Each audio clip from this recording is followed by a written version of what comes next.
Okay, an issue that you want to keep in mind when you're working on your paper is that research methods and research ethics are not the same thing. They're both important, but they're very different sets of concern.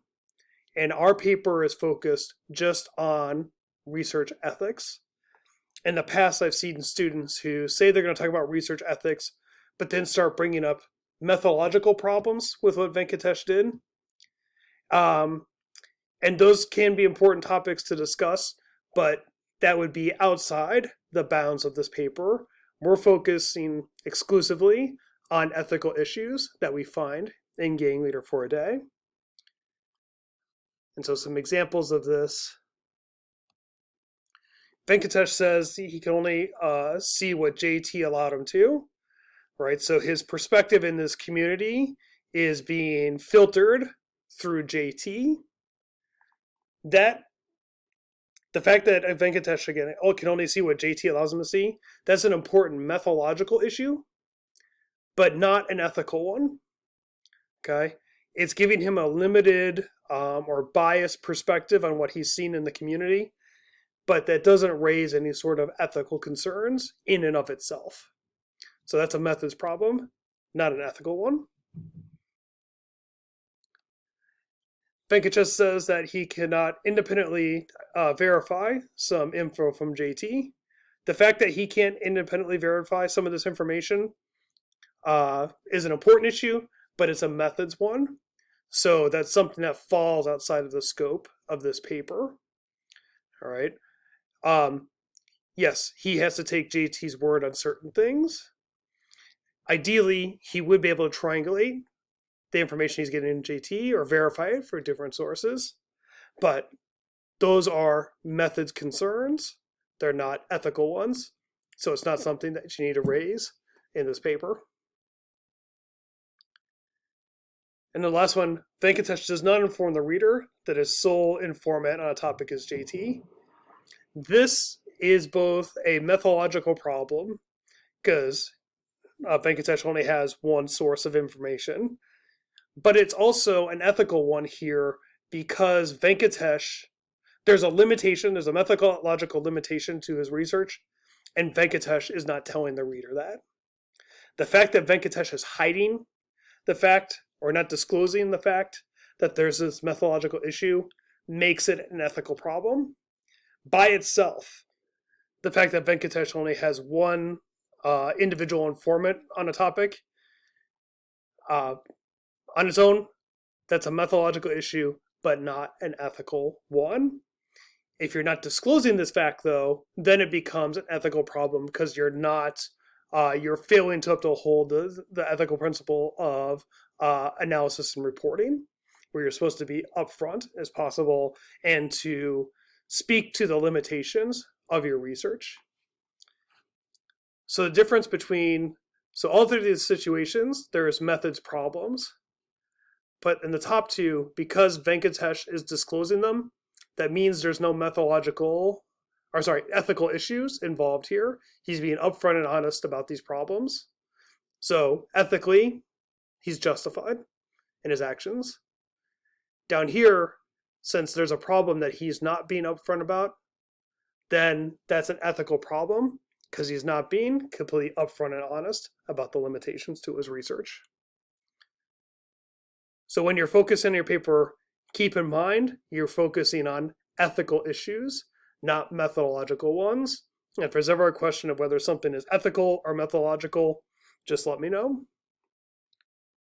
All right, let's turn our attention then to specific ethical principles that researchers need to follow when conducting sociological research. The first one is no harm to participants, and this comes from the Babby reading. And the idea is summed up in the name. In general, you should not harm your participants, but keep in mind that harm could be physical harm, it could be psychological harm where someone's traumatized by a study you're doing, or it could be harm in terms of someone's social standing, their reputation, their status. So you find out something about someone, and leak that information out, and because of that, people start looking negatively upon that person, that would be a source of harm, and you would have failed to uphold this principle of not harming your participants.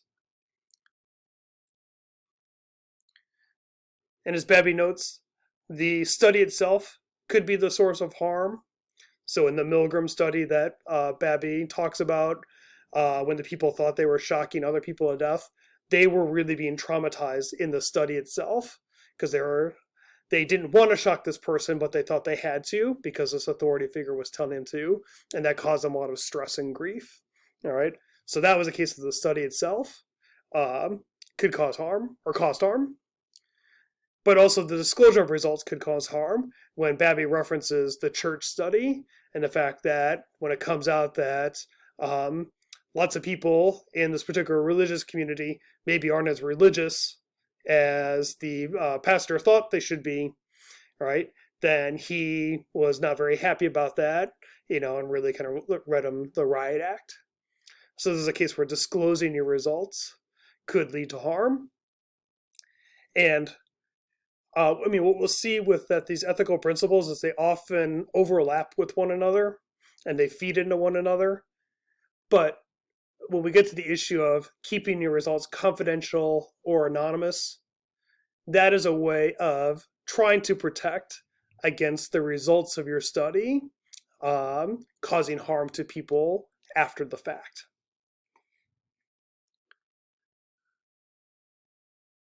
Now, in theory, the study should not increase the risk that someone faces in their daily experience in their normal life. And the reality is that different people on their own have different levels of risk that they are taking in their day-to-day activities. So these are photos of people who I'm not exactly sure why they do this, but they'll climb to the tops of very tall buildings and then go up even further up on these cell towers and then take selfies while they're up there. This is an extremely dangerous situation, right? A big gust of wind could come and it could really be a bad outcome for these people that are doing it.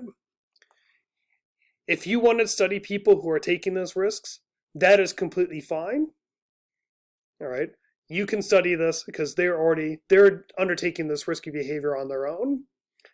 Now, if you started encouraging people to do these things when they weren't doing them from the start, then that's problematic because you're adding undue risk into this person's life. You're getting to act in a riskier way than they normally would, and that's problematic. But if people are taking risk already, you are free to study the risky behavior that they're voluntarily engaging in.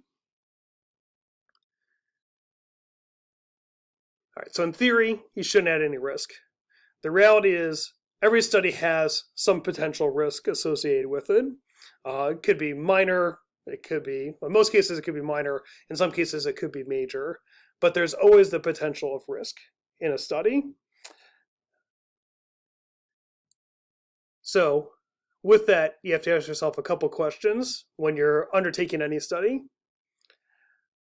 Are the benefits of the study greater than the potential risks? If the risks of a study are pretty minor and the benefits are great, then it's kind of a no-brainer. You can go ahead with it. If you're looking at people's decision to study abroad, what factors into that, the risks of that study, of someone participating in that study, are really quite minimal. It's hard to imagine how, even if it was leaked that someone was part of this study, how that could come back and negatively affect their life. So that'd be a case where the benefits outweigh the risk. At the same time, if you're studying something that's like really been established, so there's a lot of knowledge about a situation, so the benefits of a study really don't seem to be there, but it would entail a lot of risk to participants, then maybe it's not worth undertaking that study. All right, and then the second question is the researcher taking steps to mitigate undue levels of risk and harm that result from a study? Again, all studies have some risk attached to them. The question is, if you are engaged in a study, can you foresee potential risks that could result from your study? And if so, what steps are you going to take to prevent those risks or mitigate those risks as much as you can? So an example of this is a few years back, there was a Gettysburg sociology student who was going to do interviews with farm workers in the Adams County area. And it's commonly known that some portion of the migrant farm workers in the Adams County area are undocumented immigrants. Okay, what the actual percentage is, we don't know, but it's more than zero, or we have reason to suspect it's more than zero. So when the student was going to study these workers, there's always the risk that they could disclose their immigration status, the fact that they're in the U.S. illegally.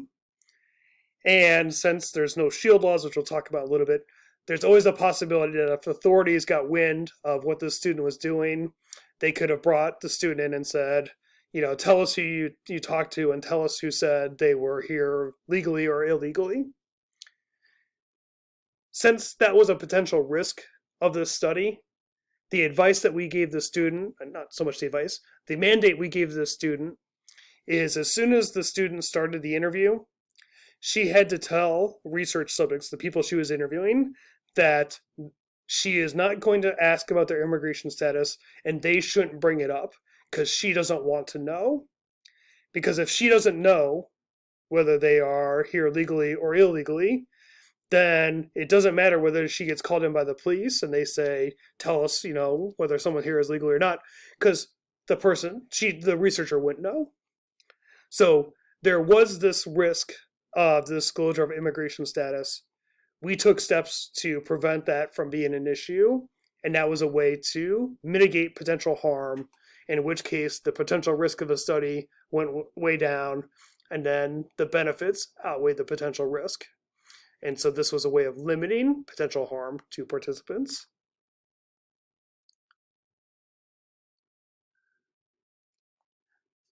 All right, an issue that Venkatesh brings up is that at least now, most colleges and universities have what are called IRBs, or institutional review boards, and they're designed to vet research projects to make sure there are no undue harms or risks associated with a study.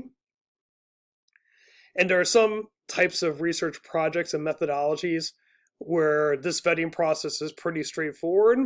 If you're looking at publicly available survey data, it's basically just a rubber stamp. They're going to say, you just let the IRB, this is what I'm doing.